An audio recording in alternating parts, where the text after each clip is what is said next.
Hi everyone, it's Allison from Fathom 5 Tarot, coming to you on a beautiful fall-ish, it's still technically summer, but it feels like fall here, Saturday morning.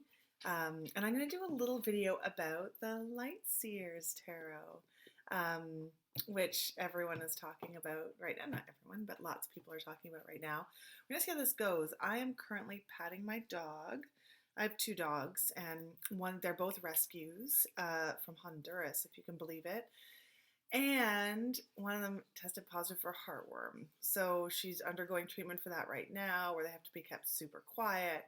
Um, and so anyway, the other one's feeling a little jealous.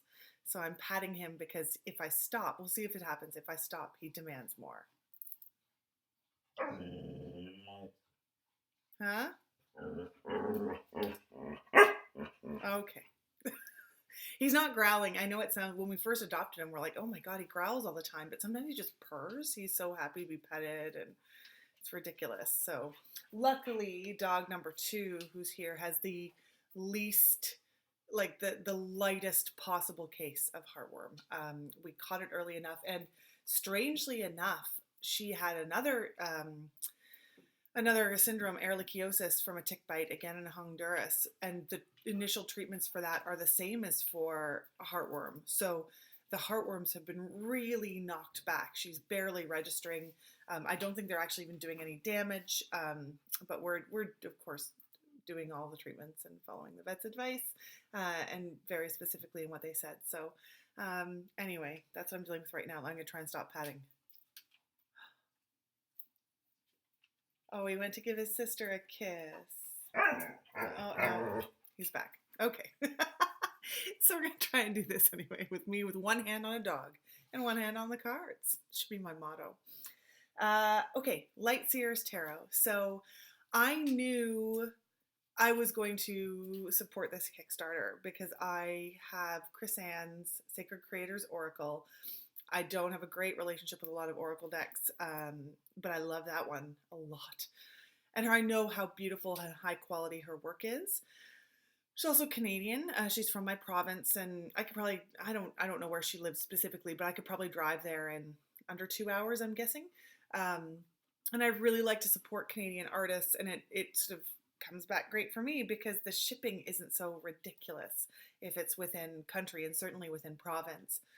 So I actually backed the package, and I got the Light Seers Tarot and the Muse Tarot, and I actually got them a while ago, but it's just taken me some time to figure out what I'm going to say about it. I have not even I've unwrapped the Muse Tarot. It came with one of the cards had a typo on it that has been fixed, so she sent the loose card. So shush, if you're going to lie down out of my reach, you can't demand petting. Okay. He's like a terrorist. Okay, we're just going to leave it for now and see how it goes. So, no. Oh boy. Okay. Yeah. So anyway, I've done that. I've taken the cellophane off the Muse. I've substituted the correct card, the updated card, with the typo card. And that's it, because I've been so enchanted by the Light Seers Tarot. And my process with when I get tarot decks is that I open them up. Shocker. And then I flip through all the cards and just try to make my own impressions without reading the guidebook. It's just what I do and what I like to see. And sometimes I see things that maybe weren't intended by the artist, or something's got a different resonance with me, and I think that's cool. So this isn't out of the ordinary. I think tons of people do this. And I also know that Chris Ann writes amazing guidebooks, if any of the Sacred Creators anything to go by. So I know that's coming. And I'm not going to do a whole walkthrough because I'm clumsy and I got the dog issue and I drop cards, and there's a lot of walkthroughs already on this deck. And I just got it on my laptop. You don't want that. So I thought what I'd do is I'd pull out cards that had a particular resonance for me and just talk about why I like them. The other thing is, initially I was only a little bit unsure about this deck, and it's not a fair thing really to say, but I found the art style not that I wasn't sure I would jive with it. I don't know. Sometimes I like my tarot to look a little more old. I don't know. A little less modern. But I was wrong about that. And my only other little concern was that I'm also waiting for Avalon Cameron's Bonestone and Earthflesh Tarot. And the art style is, I would say, a bit similar with Anna Turian and Chris Ann, just in the vibrancy of the colors. I don't know anything about art, so I can't really talk about technique. But if I were to say flowy and vibrant and gorgeous, I would say both of them would fall into that category. But I quickly dismissed that because they're going to be really different anyway. And so, anywho, Light Seer's Tarot. So if you haven't seen any of the walkthroughs yet, this is the back. I think it is maybe going to still be available in the indie edition, but she's also sold it to Hay House, which means it'll be mass market available. And I think some people are a bit sad that they won't get the indie edition, which I totally understand. But again, as a fellow Canadian, I couldn't be more proud that her deck is being picked up for mass production, and the amount of work that goes into creating these pieces of art. And I think it's just such a huge win when artists get sort of wider recognition for their work. So here are the cards I chose. Again, totally based on gut. Tomorrow I'd be like, oh, I like this one way better, or this one's way more resonant, whatever. You'll get a sense of the deck. There's some from the majors and some from each of the suits, and I just want to talk about them a bit.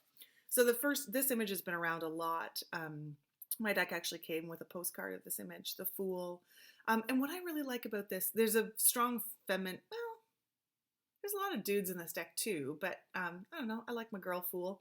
And I also love the falling backwards off the ledge rather than walking off the ledge, just as a change. I don't know, like for example, I'm sure there's all kinds of symbols with the particular crystal she's holding, with the mandala she's holding, or she's going to fall into. But what I love is that this is a conscious decision to approach the cliff and then back and fall into whatever is coming.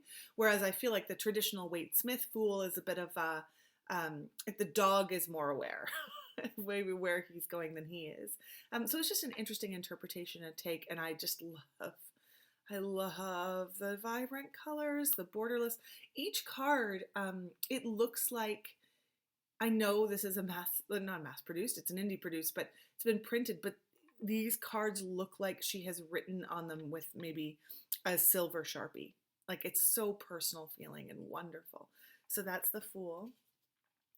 The Empress I chose. Isn't she gorgeous? I just love the moon and the earth energy and the birthing of the earth. Hush. It's okay, Bubba. Oh, God. Max. It's okay, bud. We might just have to deal with some dog groaning. It's not my sick dog. She's fine and lovely and quiet. It's my needy dog. Shush, shush, shush. I love this. I love this so much. And I love it too when the pregnancy is represented a little bit more metaphorically, as someone who is a step parent who just, despite attempts, never had a biological child of my own. There's lots of ways you can metaphorically give birth, and so I like that very much. Strength. I always love the strength card. Shush, shush, shush. Or the strength card is very important to me, and if I don't like it, then that's a real downside to the deck. And I love this dual interpretation. Oh my gosh, sorry. I love this dual interpretation of strength. We've got the strength of the lioness, the actual physical strength, but then also the lion and the lamb combined. You can see the infinity symbol on her arm as she crooks it over her head. She's wearing a heart pendant, right? Strength of the heart, the strength to love. Just love it. And again, another one of my very important cards, the Hermit. It's beautiful. Is she on the rock? Is she actually floating? She's emanating her own light. There's the lantern you can see down in the bottom, but she's actually emanating her own light as well. Love it. This one's super cool. I like the Justice card, but this is a really neat interpretation of it, because when you flip it upside down, so it looks like she is pushing down on the sword. It's just a really great expression of duality, and it's sort of a mind bender. Shush, buddy. About how how these dualities work in tandem. It's a really almost like one of those optical illusions, or no, maybe not. I guess it's an optical illusion where you can look at a picture and see it two different ways, and your mind only sees it one way at first, and then all of a sudden the other one's revealed. It's really cool. A tower. Oh God! Again, colors. I love animals in decks, and this is a very human focused deck, but this one is no humans, which is a rarity, and I really like it because it's a good reminder that this is like this sort of revolutionary change and shakeup is part of the natural order of things. I love that. Okay, now we're getting into some suits, and again, it was really hard to pick, but look at this Nine of Wands. She's so gorgeous. She's so strong and confident. And in the Wade Smith Nine of Wands, I feel like it's a warrior, he's wounded, and the wands are part of his barrier. And there's a little barrier there, but what's keeping her there is her strength. Like you could just step over that little wand barrier. Whereas he's much more anxious. He's been defeated once. He's wounded. Oh, okay, now he's gone. He's been wounded. There's problems, and he's still holding strong. But you can tell it's just a very different energy. And she just made me gasp. She's so gorgeous. I love this one too. It's not the first time I've seen the Ten of Wands be represented by, say, an oxen or something carrying a large burden. The Animal Totem Tarot does this as well. What I found really interesting about this is instead of walking towards something with a burden, it's walking away, it looks like, away down the mountain, or maybe towards a new future. I just thought it was a really cool interpretation. Yeah, it's really neat. Three of Cups. The colors in this card, the light, it's just so gorgeous. I don't know. It just like girls being friends and equals and partners and all appreciating the same thing in the same moment and enjoying beauty. And I just really like that one. I guess that interpretation is great. The Six of Cups. I told you I'm a sucker for animals and decks. And this is a really, really sweet image. But I also give it a lot of thought. Like, this can't be the same dog as little toddler boy here is enjoying, right? So maybe it's more than just having nostalgia for a specific experience. It's more about having nostalgia for the things you have learned in the past. Yeah, I'm showing the dog card. It looks kind of like you, actually. He's not he's a mutt, but he's got definitely some golden retriever in him. You can see a little tail in the corner of the screen there. What was I talking about? Wow. Sorry, guys. Thanks for being so patient. But yeah, the things you learn in your childhood, you can replicate in your adulthood in a slightly different way, right? That appreciation for animals you have, even if it's a different animal. I know it's drawn like the same animal, but just time-wise, that dog would have to be like 25. So, I don't know. That's how I chosen to interpret it anyway. And I can't wait to read the book to see how she interprets it. Oh, buddy, you're killing me here. Come here. I know. Okay. Page of Cups. I love. See, you switch sides, and now I got to use my left hand, which is a nightmare. I just picked this one out because, okay, Page of Cups, dreamy, thinking about things. Little beams are emanating from his heart, which I love. He's got a ghostly little hand. But there's a shush. You don't have to stop this, buddy. Stop. There's a little pig flying, right? Impossible dreams, maybe? I don't know, but I was like, that's awesome. This Knight of Cups, I mean, come on. Yes, I love you. Oh, Eight of Swords. You gotta get. I mean, the Eight of Swords is such a powerful image. I don't know if I've ever seen a deck that just doesn't do it for me. This one also really does it for me. The sword suit has crows or ravens in it, and blackbirds anyway. And I'm choosing to represent them in my mind as just sort of metaphorical blackbirds because crows get a lot of crap, and ravens too. Oh, gorgeous. Nine of Swords. Again, quite traditional. Sorry, I feel like I'm about to sneeze. That's my other problem is I have allergies right now. Oh. Excuse me. I know I sneezed.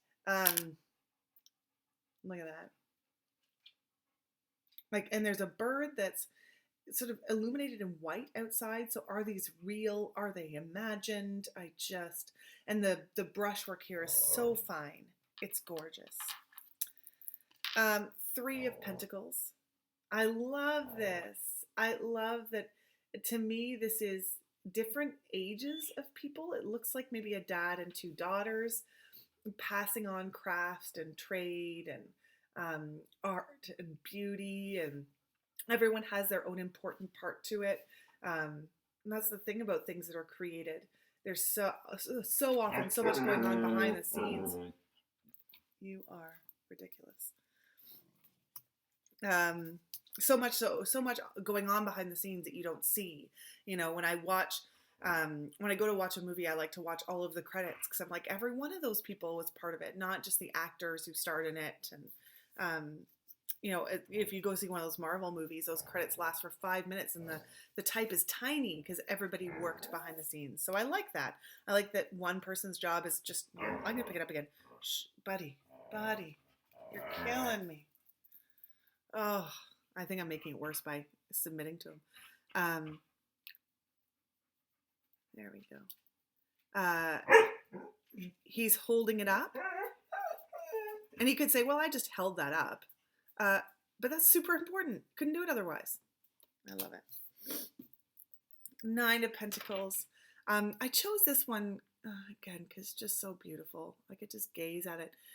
But also, this really sums up, this is such a joyful deck. Everybody in it is so, well, not everybody. People are having bad days and bad things are happening. Nine of Swords is a great example. But there's so much joy in this deck. And I don't know how to say it other than that. It's a really joyful deck. And I thought this card summed that up really beautifully. Knight of Pentacles. I don't know why this one really works for me.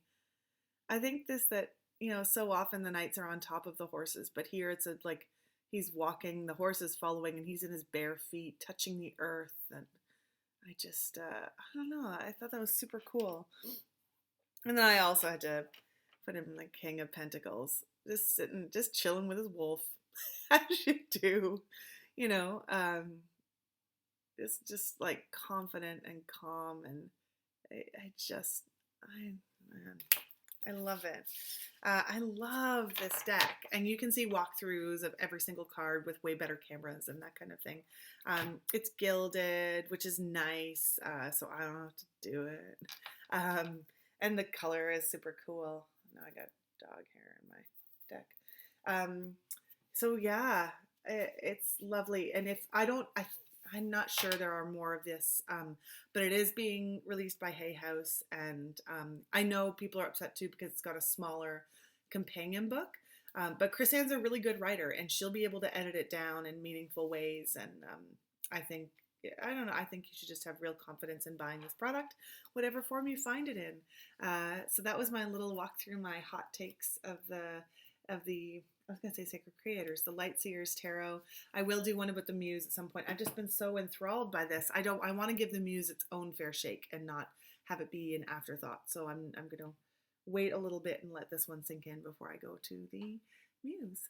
So I'm going to maybe do another video later today. We'll see, but have a great day.